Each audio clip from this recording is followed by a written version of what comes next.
than standing still. I prefer the stillness here. I am tired of Earth, these people. I'm tired of being caught in the tangle of their lives. They claim their labors are to build a heaven, yet their heaven is populated with horrors. Perhaps the world is not made. Perhaps nothing is made. A clock without a craftsman. It's too late. Always has been. Always will be. Too late. It was Carl Jung who once said, "People will do anything to avoid facing their souls. They will practice Indian yoga and all its exercises, observe a strict regime of diet, learn the literature of the whole world, all because they cannot get on with themselves, and have not the slightest faith that anything useful could come out of their own souls." And it was C.S. Lewis who once said, "Holy places are dark places. It is life and strength, not knowledge and words, that we get in them. Holy wisdom is not clear and thin like water, but thick and dark like blood." I don't believe it. It's not possible. I didn't say it would be easy, Neo. I just said it would be the truth. The quotes from these two spiritual exemplars truly epitomize where you have just manifested in. And that's none other than Aeon Byte Gnostic Radio, broadcast at the virtual Alexandria, that state of mind where East meets West, through the God above God that can. Welcome with kindness and love, the two greatest ingredients of Gnosis, as Jesus says in the Nag Hammadi Library's Dialogue of the Savior. Welcome, you kings of pain, you cosmic Eric Northmans, you heroes of 1,000 Facebook profiles, but only one identity. Welcome to the eternal soundtrack of the counterculture. You know, some places are like people. Some shine and some don't. I am Abraxas, that terrible God above God as the ancients knew him. But so are you. I am your Pompatus of Gnosis, that smell of colitas rising up through the toxic air of the cosmogonic Hotel California. I am your benign Karen, taking you across the rivers of forgetfulness and into the sandy shores of divine remembrance, and across many other sophomoric metaphors. They say I'm like a god now. If there is a god. Leave me alone! I'm nothing like him. They say history is written by the victors, but most people in the world have no idea who the victors even are. At Aeon by Gnostic Radio, you will finally know who the victors are. Those men behind the curtains of misinformation and propaganda. Like Frank Zappa said, the illusion of freedom will continue as long as it's profitable to continue the illusion. At the point where the illusion becomes too expensive to maintain, they will just take down the scenery. They will pull back the curtains. They will move the tables and chairs out of the way, and you will see the brick wall at the back of the theater. But, as Russian author Yevgeny Zamvenyata wrote, and I'm sure I screwed up his name, but anyway, he wrote, heretics are the only bitter remedy against the entropy of human thought. What the hell happened to us? What happened to the American dream? It came true! You're looking at it. And once you figure out all of this, you will do so many wonders, my beloved truth seekers. You will do so many wonders. You believe a man can change his destiny? I think a man does what he can until his destiny is revealed. Aeon Byte Gnostic Radio is not for everyone, though. If you are a devotee of fridge magnet spirituality and Dora the Explorer pantheism, then go hide your head in the sands while Jehovah places his footprints directly on your ass. The Gnostic sensibility claims that the world is false, that they really are out to get you, and, again, quoting Lewis, holy wisdom is thick and dark like blood. You want Jesus and James Bond to suffer, but not you, because it gets in the way of stroking your iPad made from slave labor in Asia. You want a cause invented by the corporate oligarchies, mirror-maze political parties, and religious banshees? But you don't want the epic cause of your inner transformation because it gets in the way of watching Girls on HBO or shopping online for hipster organic sex toys? Then turn this podcast off and go save the semen of the spotted owl or something like that. Go back to church and the soul-raping reverend that broke your heart as a child. It really all comes down to Gnosis, as it always has, but I'll get to that in a moment. There must be war. God wills it! Faith. That's another word for ignorance, isn't it? On this approximately August 10th, the year of our demiurge 2013, we are delighted to have back my friend and collaborator and often editor, Andrew Phillips Smith. If you don't know his many books that include The Gnostics, Gnostic Writings on the Soul, and the Lost Sayings of Jesus, then shame on you, and you're lucky I don't release the Kraken once and for all, or throw you in Josh Whedon's Cabin in the Woods. For more information on Andrew, please visit andrewphillipssmith.com, and that's Philip with 2 L's. And also check out our past interviews with him on a whole lot of love and topics. We'll cut the vocal cords of every empowered speaker. We'll yank the social symbols through the looking glass with the value society's currency. To confront the familiar.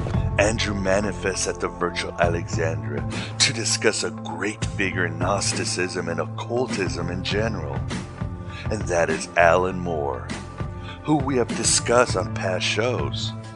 But now we get intimately acquainted with the author of The Watchmen and V for Vendetta. People should not be afraid of their governments. Governments should be afraid of their people. Andrew actually interviewed in the first issue of the Gnostic Journal many moons ago and is now working on a biography of him. So get ready to understand the gnosis of this paramount figure of literature and sorcery and spiritual alchemy.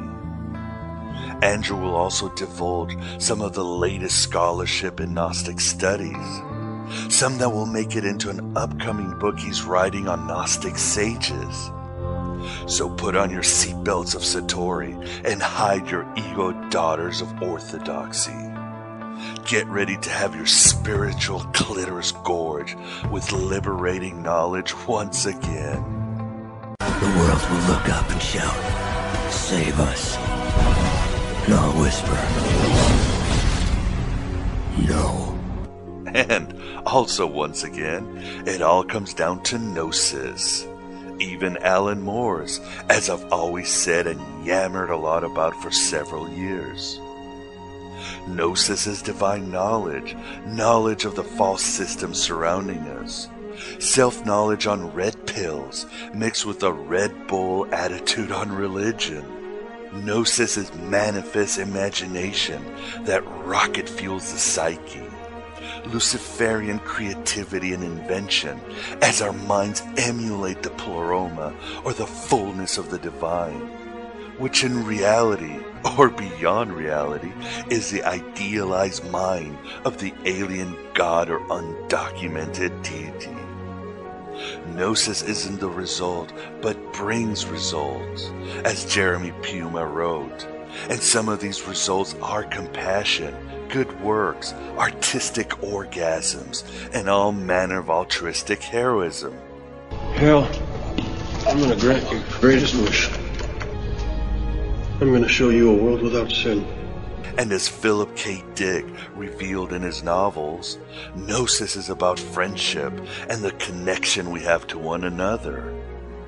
Logos in Greek also means ratio, and our ratio, or relation to the other fallen divine sparks, is what electrifies our hearts and makes everything memorable. Look up the Buddhist theology of Indra's net for what I'm talking about. It's an honor to die at your side. It's an honor to have lived at yours. And I do talk a lot about archons and the demiurge, but in the end we are truly and fully responsible for our fates, or more like the breaking away of fate and into our own individuality. The victors of history may break our bodies and bank accounts, but our souls will fly with wings, not made of the wax of material desire, but our primordial dreams. If we just gain insight into all manner of liberating truth and that palm tree garden Philip K. Dick had a vision of.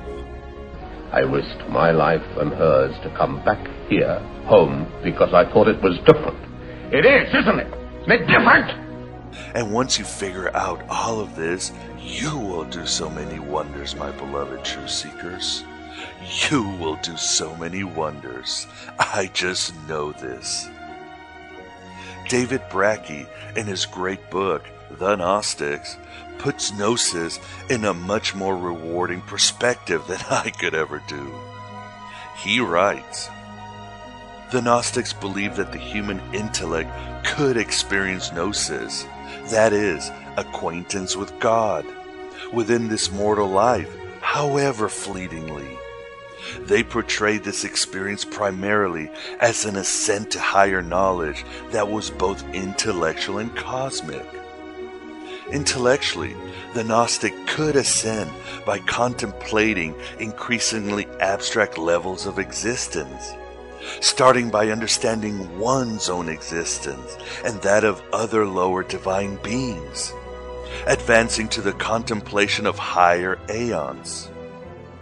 Cosmically, Gnostic texts portray the intellects of human heroes as leaving their bodies and journeying upward through the heavenly realms, guided and instructed by angels and other heavenly beings.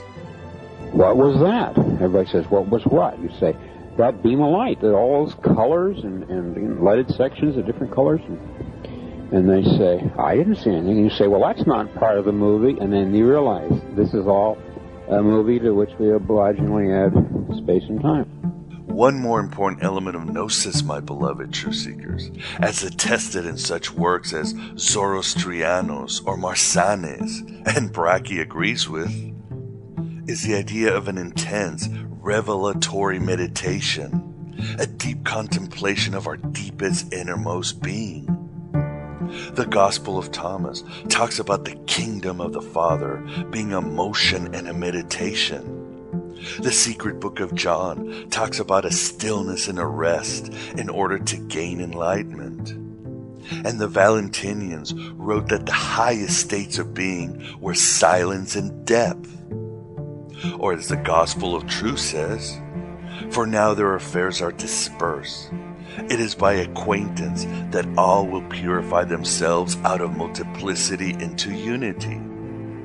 It is fitting for us to meditate upon the entirety, so that this house might be holy and quietly intent on unity.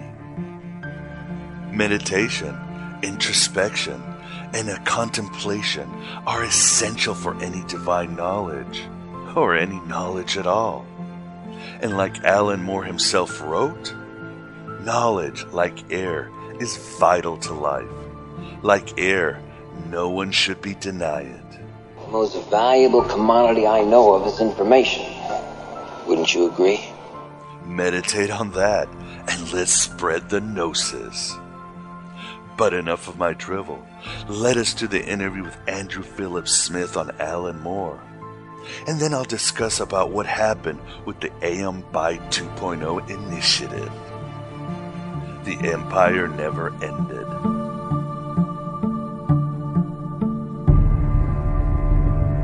This is the Aeon Byte interview, and with us we definitely have the pleasure of being joined by Andrew Phillips Smith. How are you doing today, Andrew? Hi, Miguel. Yeah, I'm doing well. Good. And of course, you must know that this will bring the ire of Jeremy Puma, who has to have more interviews than you do on the show. It's very more important than Gnosis. So I thought you might like that. Yes. As I said, Jeremy should be at home changing diapers. And not appearing on dodgy Gnostic internet programs. Yeah. So tell us, Andrew, how did you become interested in the work of Alan Moore, and how has it informed your own work or viewpoints? Well, the first part is pretty easy. I became interested in him through reading comics. I might backtrack a little that, just as comics used to be a huge part of life in the USA with Marvel and DC and all the other comics that you buy on the newsstand, they were a massive part of British life, and the comics were generally very different to US comics.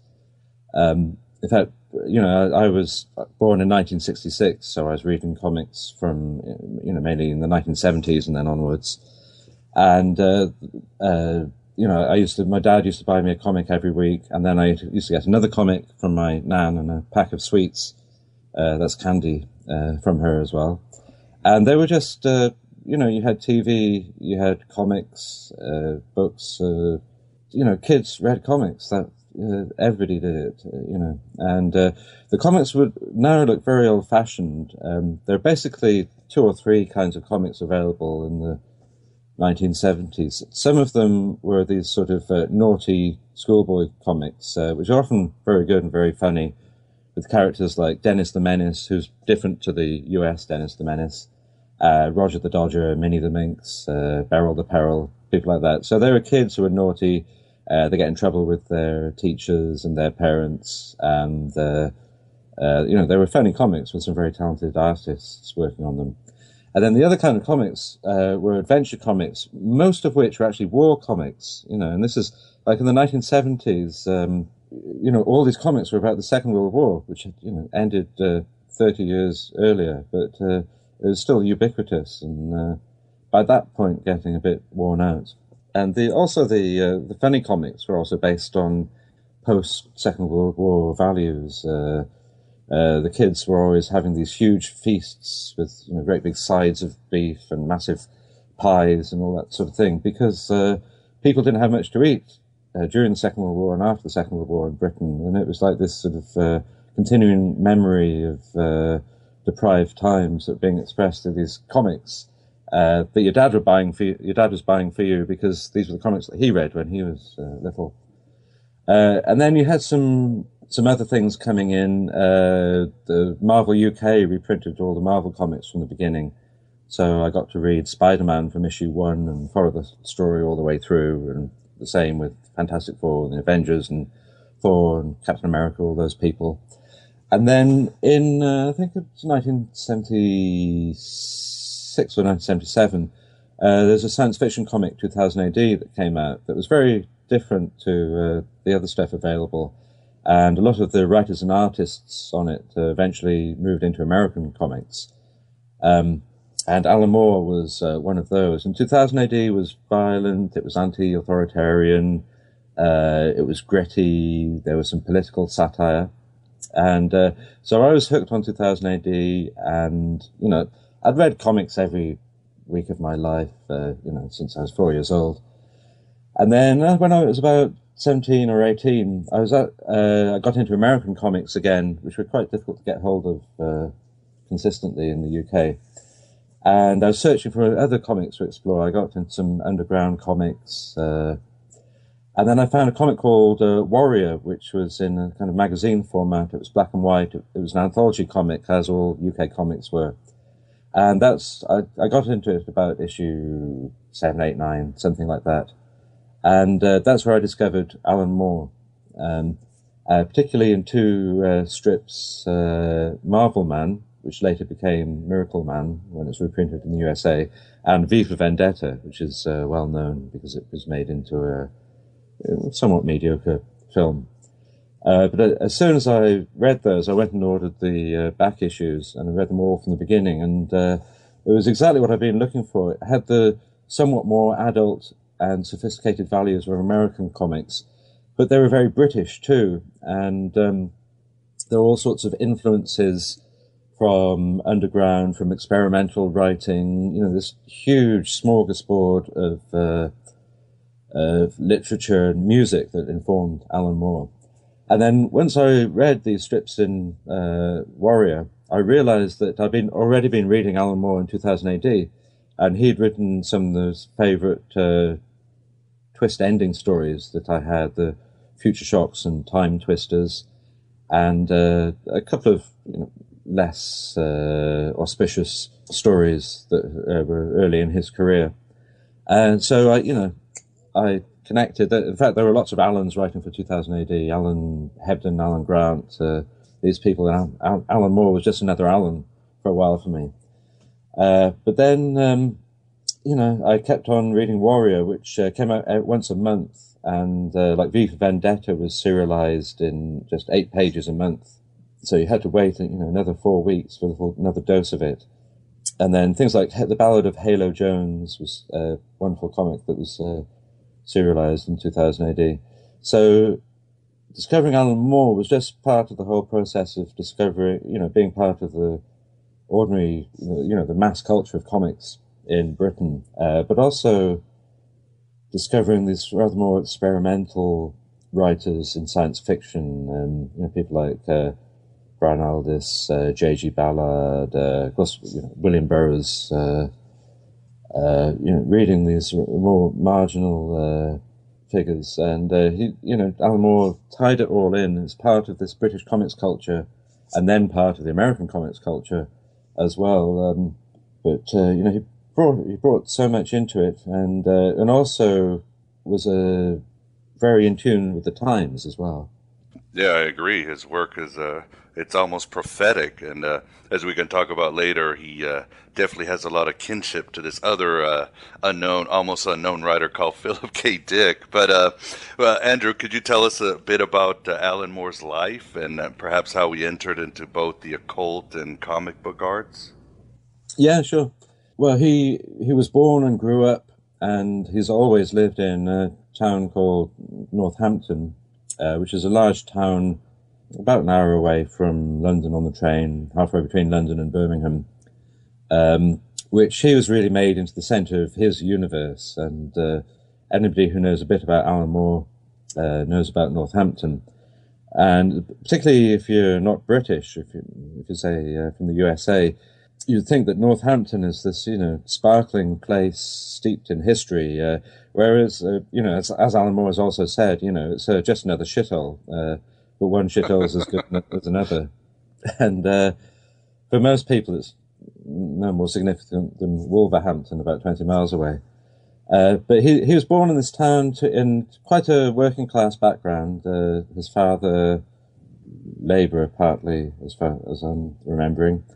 And they grew up in a council house, an old council house, which is kind of the equivalent of housing projects in the USA, but not really. It doesn't have quite the same social status. But he grew up in a small house, working class family. That didn't have a toilet in the house. You had to go to the end of the back garden to use the toilet, that sort of thing, which was very common in those times. If you weren't middle class. So he grew up in Northampton. He was sort of the star in the first school that he went to, the brightest boy in the school, and everybody looked up to him. And, big, chunky young lad as well. Fascinated by comics, by any sort of fantasy ideas, anything that was strange. Then, at the time, there was, a kind of two-story education system just within the public education system. This is not including the what a oddly called public schools, these very expensive private schools, which are so much part of the English class system. But at the age of 11, you could take an exam called the 11 Plus, and if you passed it, you could go to the grammar school, where you could continue to improve your prospects. If you didn't pass it, you'd either stay in the school that you'd already been in, or you might go to a sort of a technical school where you'd learn some practical trade. Like, for example, my dad, when he failed the 11 Plus, so he left school without any qualifications. But Alan Moore, he passed 11 Plus, so he went to this relatively posh middle-class grammar school. And from being, the cleverest pupil in the entire school, he found himself surrounded by other boys who came from much wealthier backgrounds than him, who were as well educated, many of whom were as bright or much better at, negotiating their way through the education system. And from being at the top of his class, he went to near the bottom of his class. Alan Moore was born in 1953, so say in 1967 he was 14, and this was really the height of the 60s, and by that time it would have even been spreading to Northampton. And the kind of social revolution that you find, which is sort of difficult to grasp a little bit now. You think of the Beatles as, one of the sort of ultimate products of British culture, but the Beatles were revolutionary in being mostly working class boys who became famous and then could speak out about things. So there was a social revolution going on there. And there's also a drugs revolution going on. So Alan got to smoke some dope, and he got to drop acid as well. And he became an enthusiastic acid head and an acid dealer. And, not for the money-making advantages of it, but because he wanted to turn other people on and, might pay for a few tabs for himself. So he was taking a lot of acid, and then he got caught at school and he got expelled. And then his headmaster, according to Alan, not only expelled him from school, but he wrote to all the alternative colleges and schools that he might have gone to and warned them against him as a morally corrupting influence, and completely scuppered any chances that Alan had of furthering his education. So he did his O-levels, which are the kind of qualifications that he got at the age of 16, and I think he did well enough in those.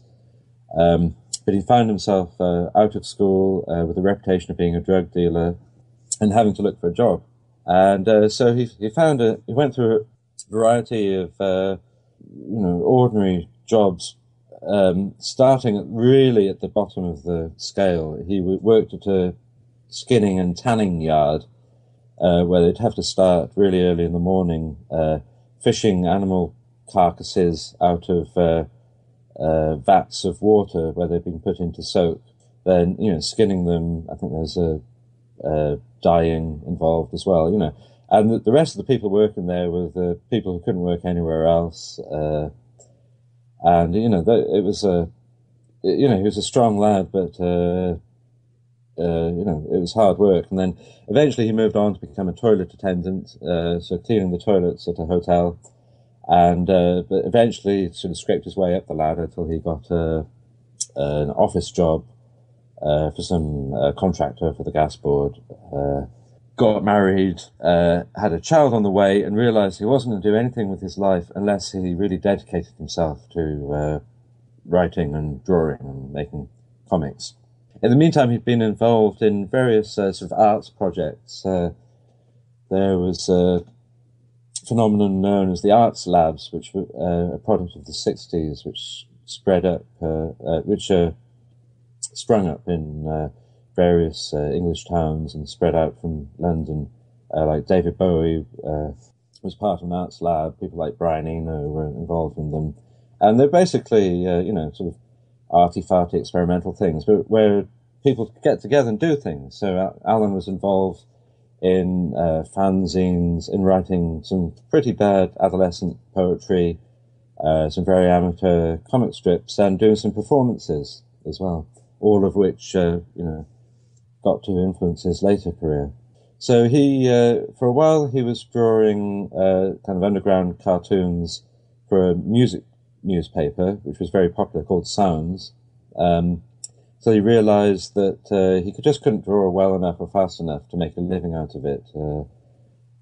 Then he got a friend of his, Steve Moore, who was also a comics writer and who's written for 14 Times and wrote an interesting novel called Somnium recently. He showed Alan how to lay out a script and how to submit it, and Alan got work writing for Star Wars, a couple of Star Wars comics, a handful of Doctor Who comics, although he wasn't very interested in either, and then on to 2000 AD. And then through his 2000 AD work and Warrior, he got noticed by by America, by DC Comics, who at that time were having a renaissance and were very, relatively open in terms of furthering creator rights and in experimenting with the comics that they had. They're still churning out Batman and Superman, or all those comics, but they were willing. They were starting to recognize that the creators deserved a bit more recognition, and that it was the artists and writers who would really make a comic. So Alan got hired by DC Comics to write Swamp Thing, which had been revived after its initial run in the early 70s, and was on the verge of cancellation. So he really overturned the original idea, which was just of this sort of muck monster going around that used to be a man, got turned into the Swamp Thing, and wife didn't like him anymore, and he wanted to normal man again.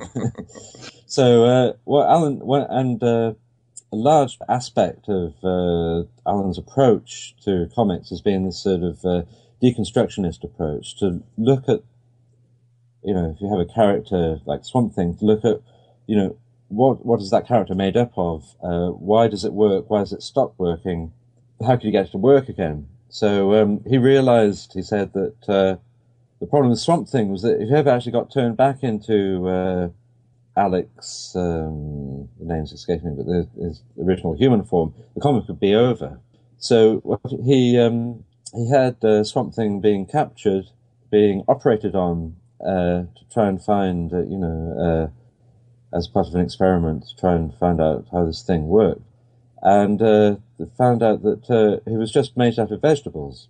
And so Alan went and overturned the whole idea. Rather than this actually being a man that turned into a walking vegetable, it was actually a plant elemental that got overlaid with the sort of psychic residue of the man who was killed. And this allowed Alan to explore various aspects of environmentalism, because Swamp Thing could partake of the consciousness of the earth and all that sort of thing. And it was an extraordinary series that broke him into American comics and then into more well-remembered series like Watchmen, Batman: The Killing Joke, the things that really still sell in large numbers.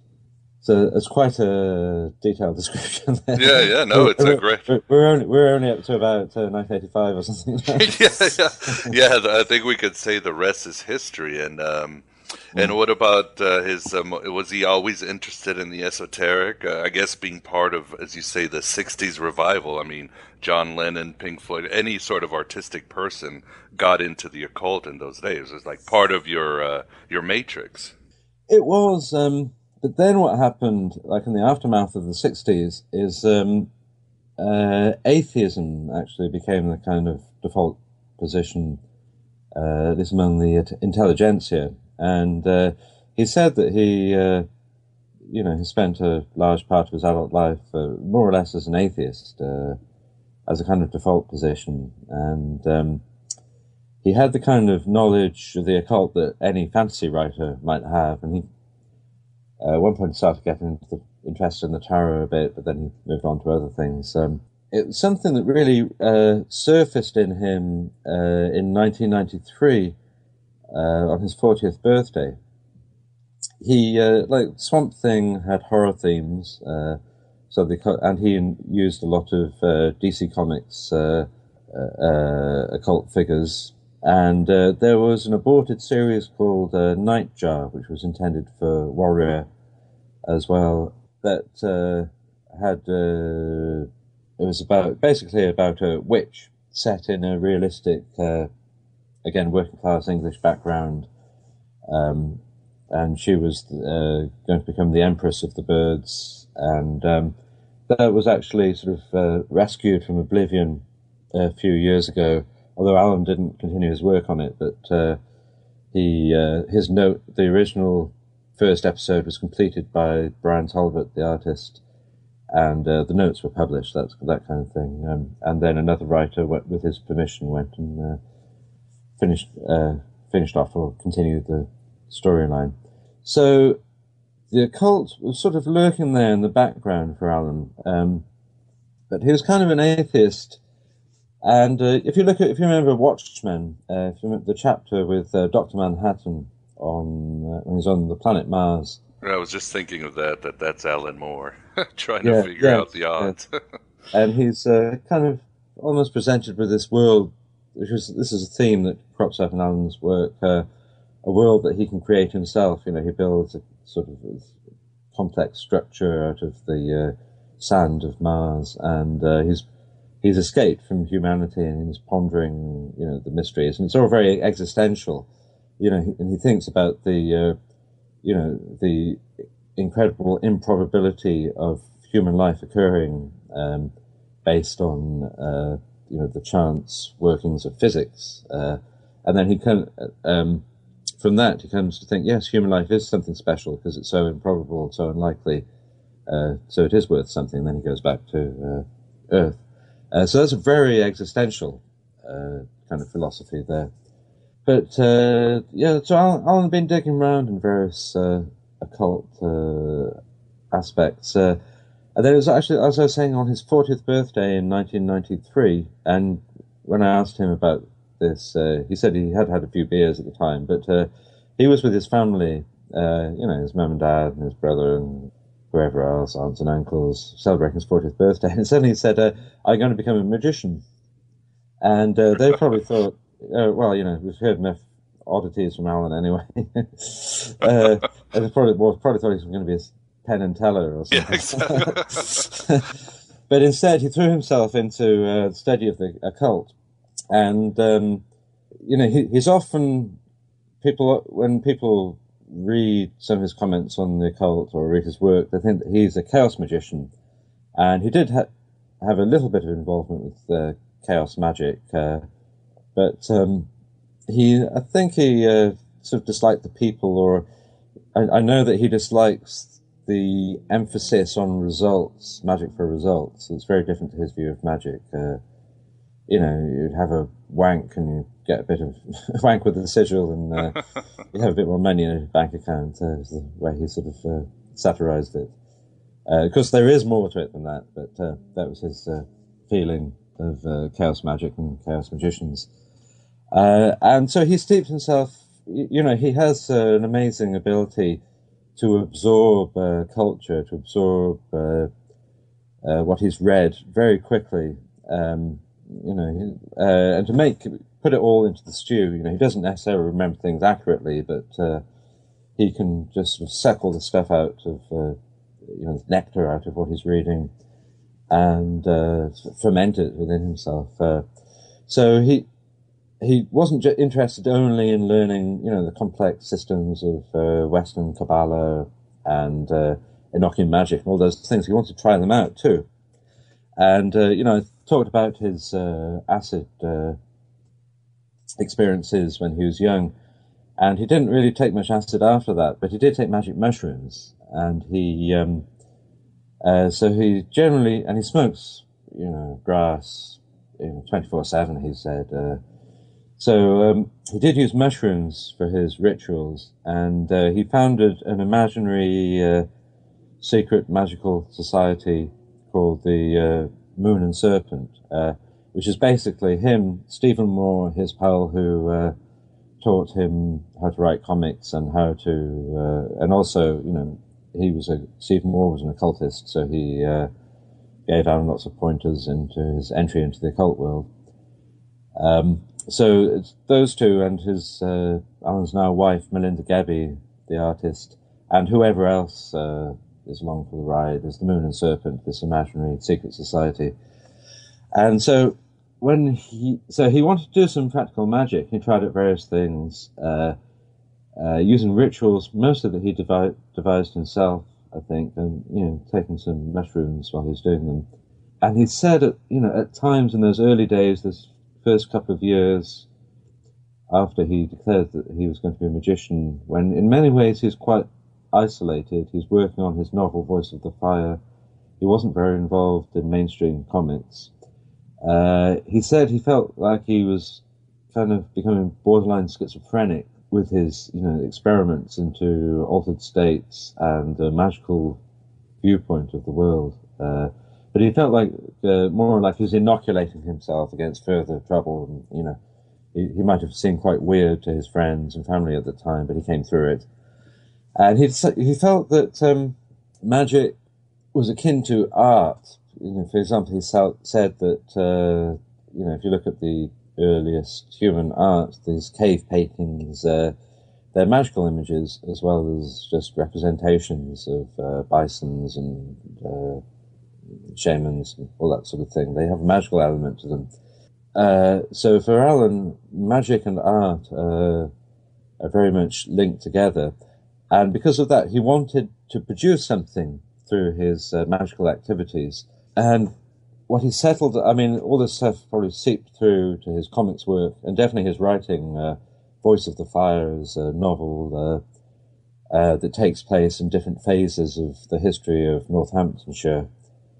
That involves lots of, it has a magical worldview, which is often fairly nasty, I have to say. And also it's a brilliant novel. It takes in, various witches who lived and were killed in Northampton, kind of Neolithic shaman at the beginning. So it informed Voice of the Fire and From Hell, his graphic novel about Jack the Ripper. But he wanted a more direct and pure outlet for his magical art. And so he settled on these performance pieces that he did. And so these have titles. These have also been released on CD, the soundtrack of them, but they were multimedia pieces. And he worked with various musicians to produce these pieces. Things like The Moon and Serpent Grand Theatre of Marvels, The Hivory Working, The Birth Hall, Angel Passage, Snakes and Ladders. And these were performed in a specific location, so the idea of psychogeography got involved with these.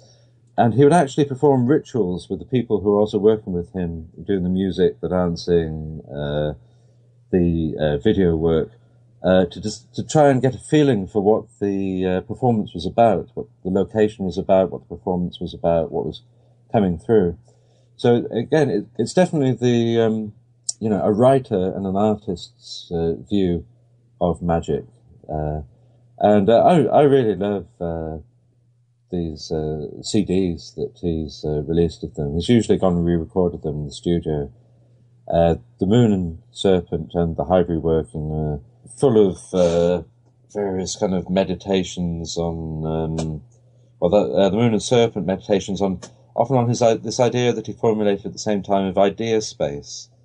Again, Alan's very much a writer, so he felt if he can, what he experiences through magic, he is experiencing in his own mind. He's not saying that it can't have any effect whatsoever on the outside world, but that's kind of secondary to him.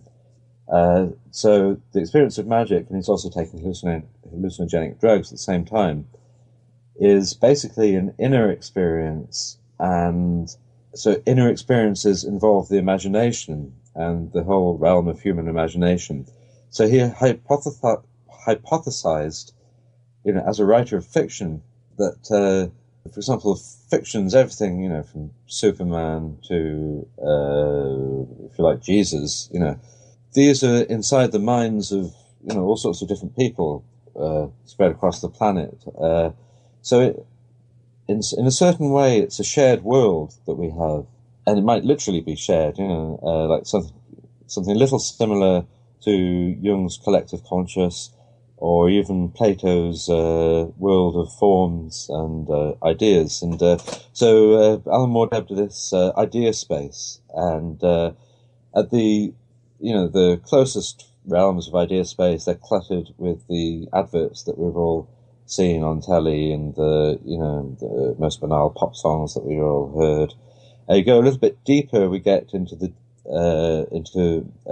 sort of myth and the more meaningful fictions that we've had, and we go further, you get into the archetypes, and then the sort of demons and angels and spirits and gods of religion and occultism. So that was another idea that emerged at that time that he used later in things like Prometheus, the comic series. So the Moon and Serpent Grand Theatre Marvels, which was done very much in a kind of circus style, very over the top, because Alan was always very concerned about the rational aspect to do with magic, like I kind of going out branch, like I'm following a branch on the tree and then having to follow it back to the trunk to work out where I was before. But this is not a bad way to do it. Tree of life. It should be noted, and you mentioned this in the interview you did with Alan Moore in the Gnostic Journal, the first issue, but he had a lot of kinship with Philip K. Dick because he could relate to Philip K. Dick's awakening ping experience, how it disturbed him and everything. He did, yes. I think Philip Dick was quite an early influence on him. Like in the 70s, he was reading a lot of Philip Dick. And Alan, I think that, I'm not sure if I see all that much of a parallel between them, really.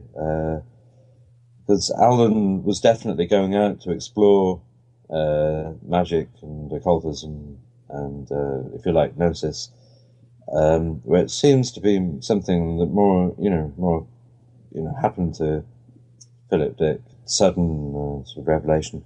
But yeah, he did, when he was investigating all this stuff, he was meeting up occasionally with Steve Moore, and they go and take mushrooms in Steve's house in South London, and they were talking away, and then he describes this in a prose piece called Unearthing, which has also been released as an audiobook and with a musical backdrop and as a performance as well.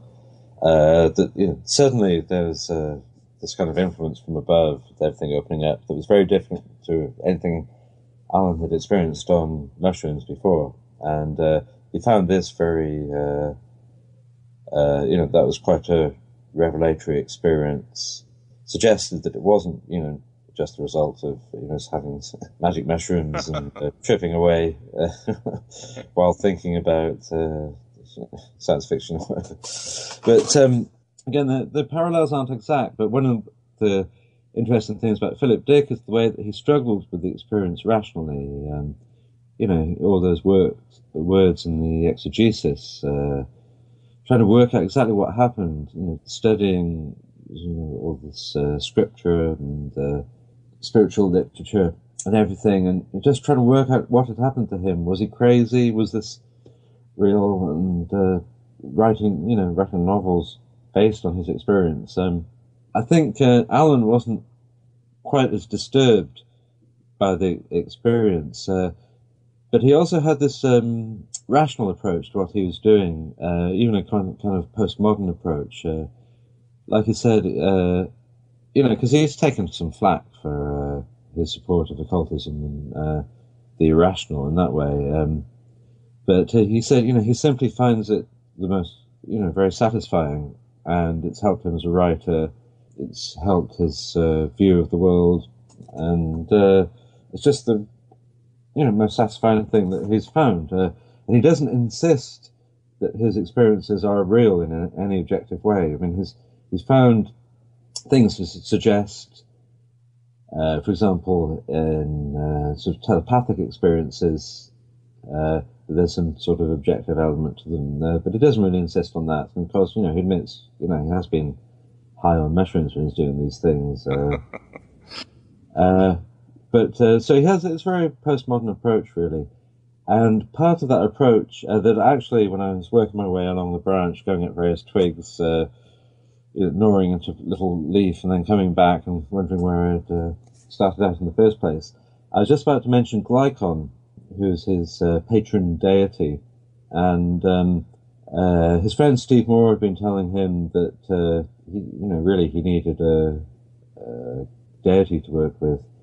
And he saw an image of Glykon, this snake god from the 2nd century, from Alexander of, I can't remember how to pronounce the place name, Abionitis, something like that. And he was this fraud who was sort of exposed in the works of Lucan, I think, who basically had a snake as a kind of glove puppet. He would demonstrate in his temple, to show that he was a prophet. The image has been preserved in a statue and on certain coins as well, this image of Glykon, because the snake god Glykon was, to some extent, independent of Alexander, the false prophet, as he was called. But Alan loved that idea. So here was a god who was sort of proved to be kind of illegitimate, nothing more than a puppet. So that's exactly the god that he wanted to worship. And also he was attracted by this lovely blonde locks on top of a snake head. Great hair, yeah. There's a picture in the Gnostic Journal. Yeah. And so Glykon kind of talks to him. He has this voice as an imaginary friend, and it's the perfect postmodern god, a god that was exposed as being a fraud, way back in the 2nd century. But you can still hear him and see him within your own mind. Yeah, and I think you write that he was the last official Roman god before the Christian era, so he had that sort of reputation. or Alan Moore says that in his interview. Well, it's one of these little coincidences. It might have been last year or the year before. I wrote an article for 14 Times about the Secret Gospel of Mark. And in the same issue, there's an article by Steve Moore, Alan Moore's friend, about Glykon and Alexander and the history of them. So I was kind of flattered by that little coincidence there. Exactly. And Andrew, what are some of his works that have more Gnostic themes for the listener? I think also in the interview you talk about how Marvelman really was very Gnostic, and Alan Moore agreed basically because at the time he'd been reading a lot of Philip K. Dick, so he had a sort of secondhand Gnosticism that eventually came out in Marvelman. Yes, that's right. Marvelman was one, maybe even more than V for Vendetta, was the story that really hooked me on Alan Moore. I think Alan Moore does call himself a magician mostly, and sometimes he might call himself a shaman. And he would say that he's a Gnostic. He does say that, but he means it in opposition to sort of revealed religion. So he's a Gnostic in the sense of one who knows. So you go out and you experience these things for yourself, as opposed to his perception of organized religion, where you're relying on a scripture, or you're relying on a priesthood, or you're relying on a sort of indirect experience of God. I mean, you may or may not agree with that, but Alan isn't very impressed by organized conventional religion. So I just wanted to add that his Gnosticism isn't Nag Hammadi Gnosticism. I don't know whether he's even read the Gnostic scriptures, but it's in the sort of Phil Dick style. Although Phil Dick did read the Nag Hammadi library, of having this exploratory, experiential approach to spirituality. Yeah, so some of the more Gnostic works, well, the thing about Marvel Man is Marvel Man was this 1950s rip-off of Captain Marvel, Shazam, who's still published by DC Comics. And it was the sort of innocent, naive British superhero strip that Alan remembered. So when he had the chance to resurrect it, which is itself a complicated story with all these odd copyright problems, what he did was he took the 1950s and early 60s stories, and these were actually virtual reality memories of a man who'd been experimented on to be made into a superhuman. And in order for Mike Moran, the man, this young man who'd been experimented on, in order for him to be controlled, they implanted him with these fictional memories of being Marvel Man, a typical 1950s superhero. So in the 1980s, in the gritty, dirty, Margaret Thatcher infested 1980s, Mike Moran is now a reporter, and he's entering into a sort of seedy middle age. He remembers his magic word, which is, in his case, Kimota, and he finds himself as Marvel Man again. Initially, he has all these memories of the adventures, and then finally finds out that these adventures are completely imaginary. And he's being, it's an imaginary world, which is a very sort of Gnostic theme. So next I'll go on to V for Vendetta. You could make a little claim for some Gnostic influences there, but I'll maybe skip that one. But From Hell has these Gnostic and occult influences. It's the story of Jack the Ripper, based on a really brilliant conspiracy theory account of the mystery behind Jack the Ripper by a man called Stephen Knight. And so he takes Stephen Knight's sort of paranoid theory, which just has some good points to it, and makes all these connections between Jack the Ripper, those murders, and what was happening in the rest of the Victorian world, which is very easy to do. You found that people like Oscar Wilde was having was at gay parties at a time when this was very it was illegal, and the proof of homosexuality could ruin somebody as it did with him. Opposite the sweet shop where one of the Ripper victims worked, and all these connections in Victorian society, but also Dr. William Gull, who was framed as Jack the Ripper, which he almost certainly wasn't in real life. He starts experiencing visions. He's a Freemason. He experiences a vision of the supposed sort of tripartite Freemasonry god, and he tells his coachman Netley that the one place that gods undeniably exist is within our own minds. And he wrote this before his decision to become a magician, and so he felt that once he had written that, he had to live up with it. And the whole background of From Hell is that these Ripper murders are part of a gigantic magical spell that in effect brings the 20th century into being, from these various aspects of the 1890s. So From Hell, it's definitely very Gnostic.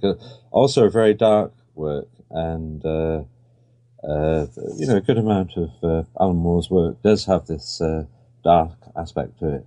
Then I would say Voice of the Fire, which I talked about a little bit, and that is really very dark.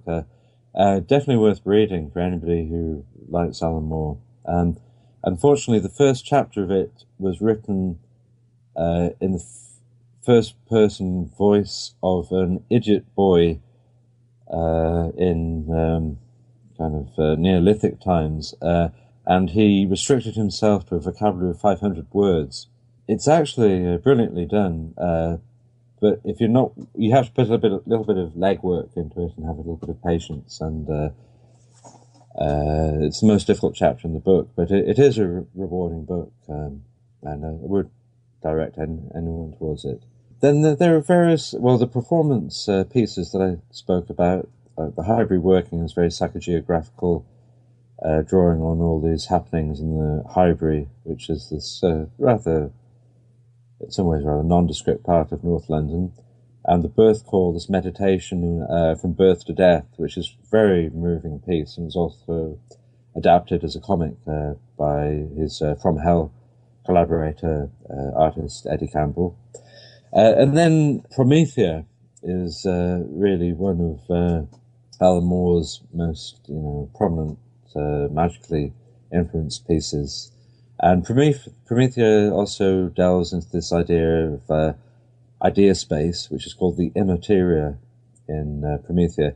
And at that time, Alan started up an entire new superhero line, ABC Comics, America's Best Comics, that was meant to be published by Wildstorm, but got bought up by DC Comics, who Alan had vowed never to work for again. But anyway, he ended up having to go along with it. So Prometheus is a kind of superheroine. She exists kind of in modern times, this kind of alternate late turn of the century, getting into the 21st century, New York, a young woman called Sophie Bangs, and the name Sophie has some Gnostic influence from Sophia. She's as Prometheus, she's the kind of the spirit of imagination, and her ultimate origins are back in 4th century Alexandria, where her father is a sorcerer who is casting a spell to bring Prometheus into being, and the final sacrifice needed for the spell turns out to be his own death by Christians who are storming Alexandria.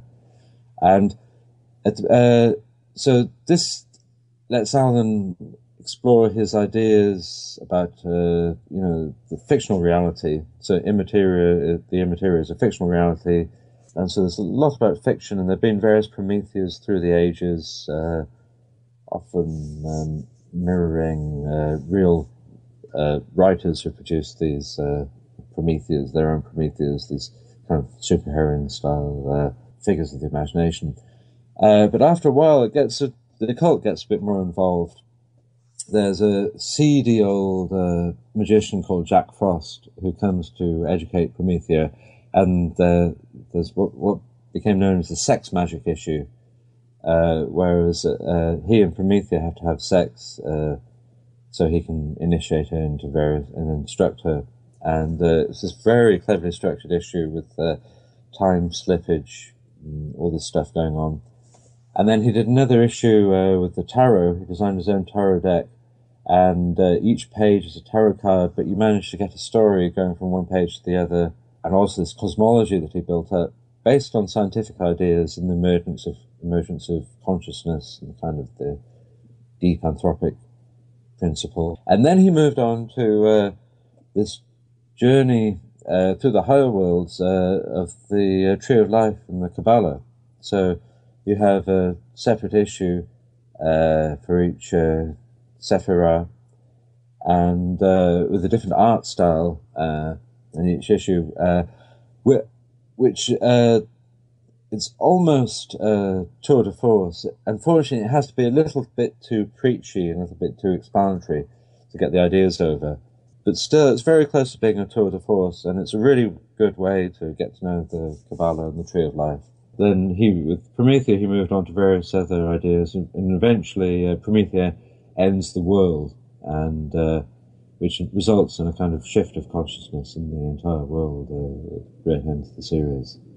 All great works and great description on them. I got to go back and open up my comic book collection. Now it's been a while since I read any of these works. But for the listener, and they should know, you interviewed again Alan Moore. A great interview on Gnostic Journal #1, and you are currently working on his biography, right?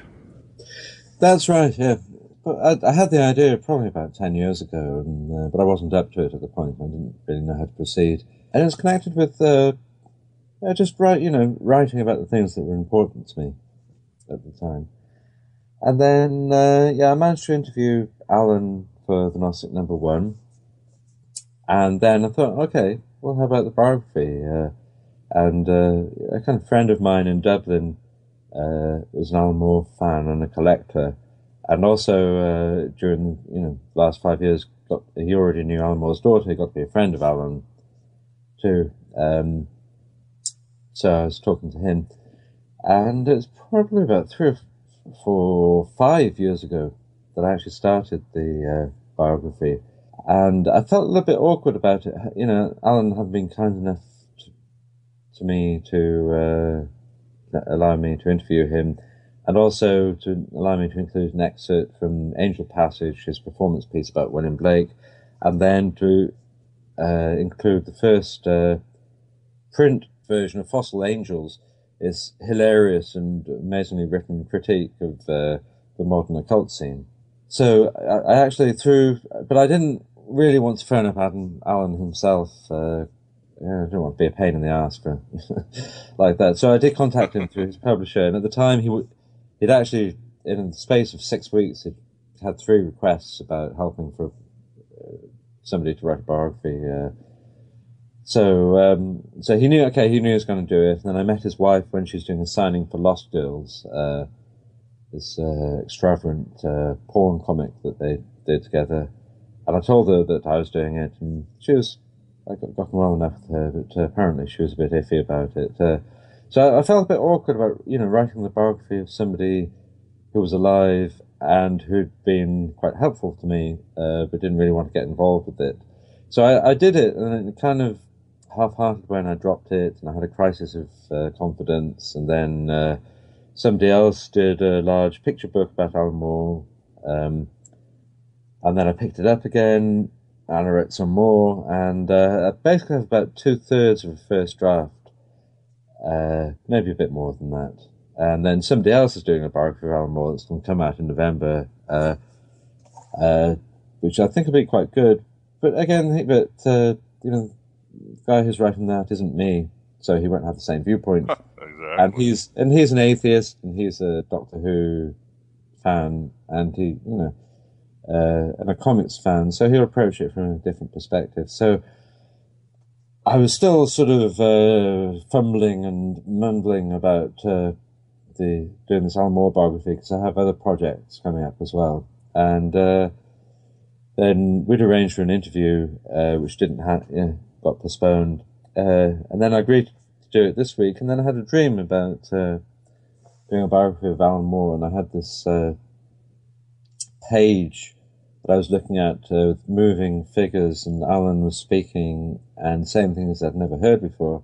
And I woke up in the morning and I thought, really I ought to get this biography done. So hopefully this program has been a catalyst to getting my backside off the chair and yes, the spark, the divine spark you need, and for the listeners, divine spark at my ass.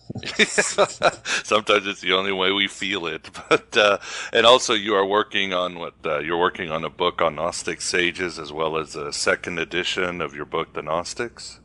That's right. Again, I have more or less a first draft of a book about the original people who are Gnostics, what we know about them. So everybody from Seth, who was mythical, and Simon Magus up to Mani. So everybody, Valentinus, Basilides, Marcus the Magician, you name it, they're all in there. Mary Magdalene, even. From a kind of biographical viewpoint, acknowledging that these are all the only sources that we have, and so there's a kind of minimum and maximum of what we can know about people in ancient times. And for the Gnostics, we don't. Most of our sources are from the Church Fathers, who were their enemies, because the Gnostics didn't write much about themselves at all, except mythical context. So it's a mixture of what the sources can tell us and how we can critically read those sources, and then being a little bit more imaginative about it, and also what the Church Fathers preserved about all these people is their myths and their worldview. So what is the point of worldview of Basilides, Marcus the magician, with the sort of gramatria and everything? What is the benefit of being taught those things? So I try and delve.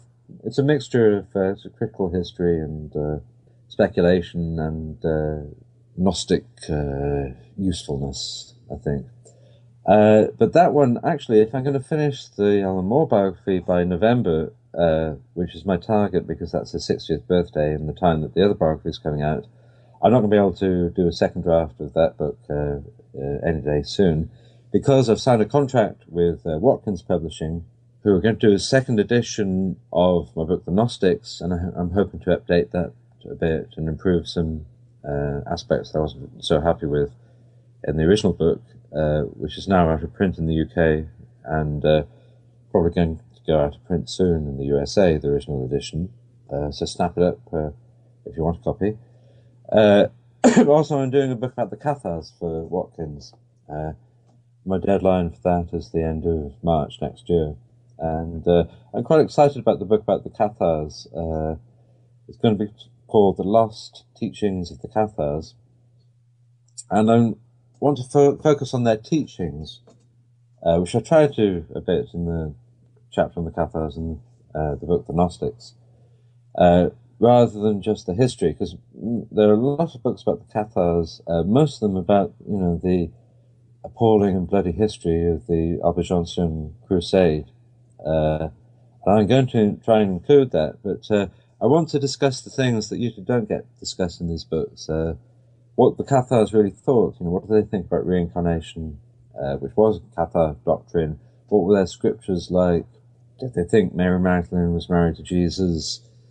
All those sorts of things, what we know of their teachings and their practices, like the rite of the consolamentum and the endura, and their rituals, all those things. And also a bit about the Italian Cathars, who hardly ever get mentioned in these books. And then, so that should take about half to thirds of the book. But then I'm also very interested in the way that what we know about the Cathars has been picked up in later times. I have a bit about what survivals there might have been of the Cathars after all the persecutions and everything, and in that section to include, both the sort of bare facts as we can gather them, and the more speculative stuff, and then there have been a number of people who've felt that they're reincarnated Cathars, and there was an Englishman, Arthur Girton, from Bath, or who lived in Bath, who was a psychotherapist, and who found a lady who, in his circle, who thought that she was reincarnated Cathar, and then he found that other people in the circle were reincarnated Cathars. And so I'm going to look into all that sort of thing. I'm fairly neutral about reincarnation. I don't have strong feelings one way or the other. I think it's a possibility. I'm not absolutely convinced, but I don't think it's a ridiculous idea. So I'm hoping to look into all of that, and things like Cathar revival churches, and Otto Rahn and his quest for the Holy Grail, and the whole sort of Rennes le Chateau thing. So I'm really looking forward to doing that book. I'm hoping it will add a lot to the resources available to people, who are spiritually interested in the Cathars as well. Partly to be able to sort out the wheat from the chaff in terms of what we know historically, but also to give a fair hearing to any, modern claims to be inheriting the spirit of the Cathars in whatever way. Well, Andrew, we certainly look forward to all these things. I hope that divine spark up your ass keeps growing so we can get some good work. Or maybe go do some magic mushroom rituals or something. Get writing. But and I almost didn't even have a book to promote this time. Yeah, almost.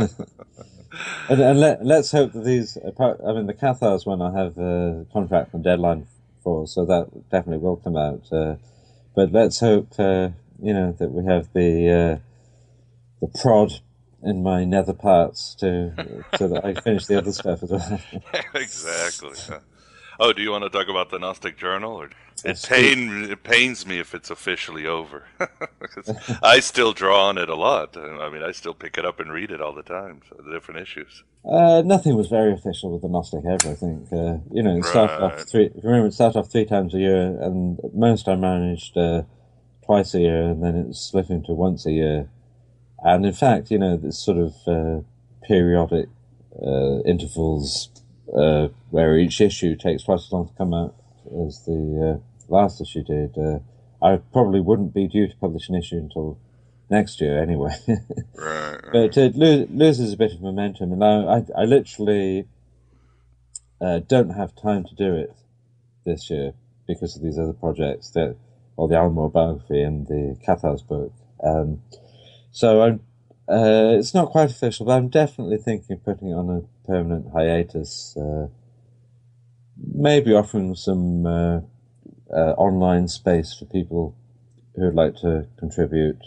But I really, these issues were taking me so long, and it's entirely my own fault. I was writing a third to a half of them, and I had nobody with the cattle prod at my behind, apart from myself, and I couldn't persuade myself to.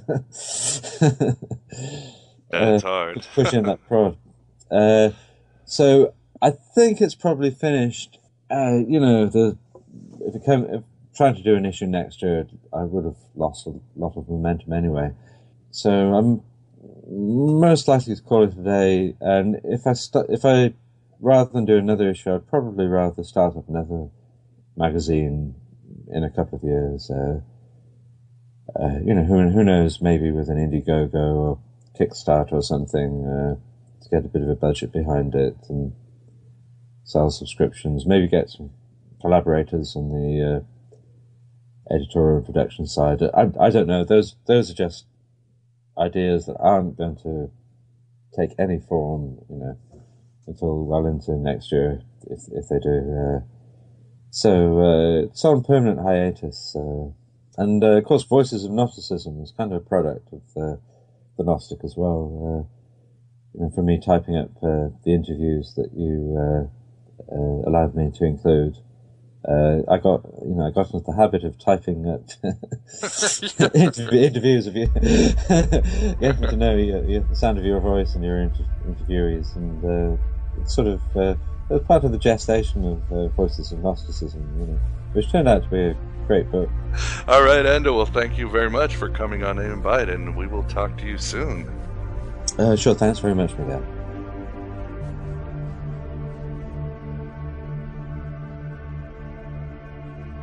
And there you have it, my beloved truth seekers. Andrew Phillips Smith on a profane but sacred interview on the Gnosis of Alan Moore and other heretical sundries. Again, for more information on Andrew Phillips Smith, please visit, surprise, AndrewPhillipsSmith.com, and that's Philip with 2 L's. Okay, let's discuss the Aeon Byte 2.0 initiative, as I threatened in the introduction. It's officially over, and I certainly consider it a wonderful accomplishment, made all possible by the kindness of all you who contributed. Thank you so much. We didn't reach our goal, coming at around 60%. So what does that mean? The good news is that Aeon Byte Gnostic Radio will move forward as a podcast, and that the follow-up to Voices of Gnosticism will be a reality. With the funds, new equipment, and software upgrades are already on the highway to hell towards a virtual Alexandria. Furthermore, a new website look, subscription service, better marketing, and other exciting projects will come in the near future. Of course, any assistance would be grateful in order to make the funds go farther. Unfortunately, topic expansion, forums, and a video era will have to wait, or at least be limited for a time being. But we can hope that future contributions and collaborations make that goal a reality, sooner than later. But the show must go on, and it will go on. And the dangerous secrets of the ancient Gnostics will continue to be delivered to you in many mediums, as always bringing ancient mysteries to a modern meaning. We've only just begun, Karen Carpenter and Jesus the Carpenter.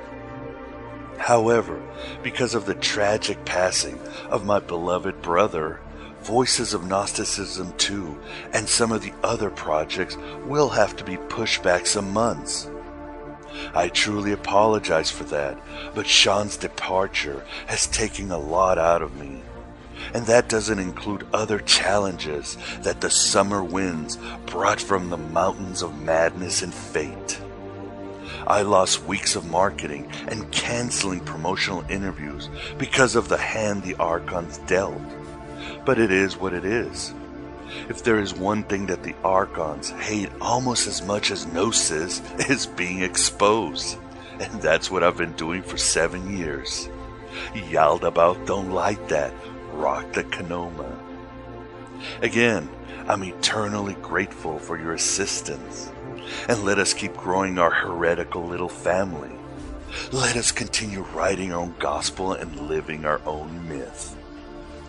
I am Abraxas, broadcasting at the virtual Alexandria through the GodAboveGod.cam. The road is ended, the song is over, thought I'd have something more to say. But don't cultivate any troubles, my beloved truth seekers, because like heaven above you, the spy that love you, I'm keeping all of your secrets safe with me.